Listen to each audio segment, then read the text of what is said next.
ઐતિહાસિક નગર હવે ખાડાગઢ તરીકે ઓળખાવા લાગ્યું છે। જી હા, બિસ્માર રસ્તાઓની હાલતથી જૂનાગઢના લોકો હેરાન પરેશાન થઈ રહ્યા છે। ખલીલપુર રોડ, મધુરમ અને ભૂતનાથ રોડ અતિ બિસ્માર હોવાથી અહીં લોકોને હાલાકી ભોગવવી પડી રહી છે। જૂનાગઢ જે ઐતિહાસિક નગર છે અને દર વર્ષે લાખો પ્રવાસીઓ અહીં આવતા હોય છે, પરંતુ હાલ છેલ્લા 4-5 વર્ષોથી જૂનાગઢની જનતા ત્રાહીમામ પોકારી ઉઠી છે। બિસ્માર રોડ રસ્તાઓને લઈને અનેક વખત રજૂઆત કરી છતાં કોઈ કામગીરી ન કરવામાં આવતા લોકોમાં ભારે આક્રોશ જોવા મળી રહ્યો છે। તો બિસ્માર રોડથી જૂનાગઢના લોકો પરેશાન।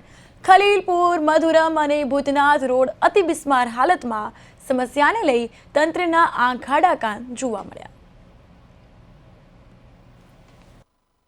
જૂનાગઢમાં અત્યારે આપણે વિકાસના કામોમાં જોવા જઈએ તો ભૂગર્ભ ગટર અને પાણીની પાઇપલાઇનના કામો આપણા ચાલુ છે। લગભગ અમૃત 2 યોજના હેઠળ આપણે આ કામગીરી તમામ નાગરિકોને પાણીની પાઇપલાઇન અને ભૂગર્ભ ગટર જોડાણ આપીએ એના માટે આપણે કામગીરી કરી રહ્યા છીએ। એટલે એના માટે આપણે ઘણા બધા રસ્તાઓમાં ખોદકામની જરૂર પડી હતી અને ઘણી બધી જગ્યાએ આપણે ઇન્ટરનલ સીસી રોડ આપણે ચોમાસા પહેલા પણ બનાવ્યા હતા।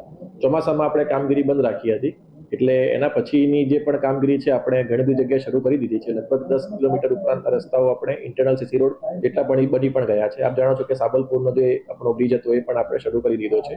એટલે એ રીતે કામગીરી ચાલુ છે। ચોમાસામાં આ વખતે વરાપની જે આપણી સિઝન હતી આપણને ઓછો વરાપ મળ્યો હતો, પણ હવે વરાપ ચાલુ થશે એટલે આપણે જે સીસી રોડના કામો જે 23-24 અને 24-25માં જે મંજૂર થયેલા છે અને જે આપણી પાસે વર્ક ઓર્ડર અત્યારે ચાલુ છે એવા લગભગ હજુ 20-25 કિલોમીટર રસ્તા આપણે બનાવી શકીશું। પણ જૂનાગઢમાં હું એમ કહું અવાય જ નહીં, કેમ કે જૂનાગઢ હવે ખાડે વયું ગયું। જૂનાગઢ બધી બેકાર થઈ ગયું છે, કેમ કે આમાં કોઈ ધ્યાન દેતું નથી। અમારો પેલા ખલીપુર રોડ વિશ્વાસ સિટીનો તમે પેલા રસ્તો જોઈ જાઓ, તમે રોડ ઉપર હું ખુદ હાલી નથી શકતી તો બીજા માણસો એમ કહું ક્યાંથી હાલી શકે। અમારા માવતરો વડીલો દવાખાને જવું હોય તો રિક્ષાવાળા અમને નાકેથી ના પાડી દે કે તમારી વિશ્વાસ સિટીમાં અમે ન આવી શકી, કેમ કે તમારે વિશ્વાસ સિટીનો રસ્તો જોવો। અમારા માવતર મરી જાય તો અમારે લાઈન ન લેવી, સરકાર અમને માવતર દઈ દે એ તો બહુ તો 5,000-25,000 રૂપિયો દઈ દેશે, અમારે સમજવાનું।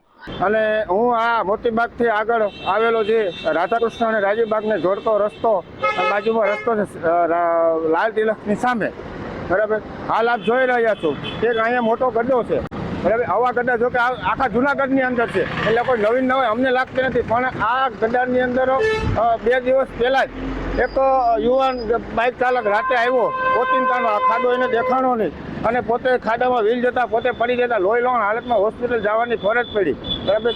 મારે સત્તાધીશો તથા તંત્રને એટલી જાણ કરવાની છે કે મહેરબાની કરીને આવા ખાડા હોય એને તાત્કાલિક ધોરણે પૂરી અને કોઈ પણ જાનહાનિ કે કોઈને વાગે નહીં એની તકેદારી આપ લોકોની ફરજ આવે છે।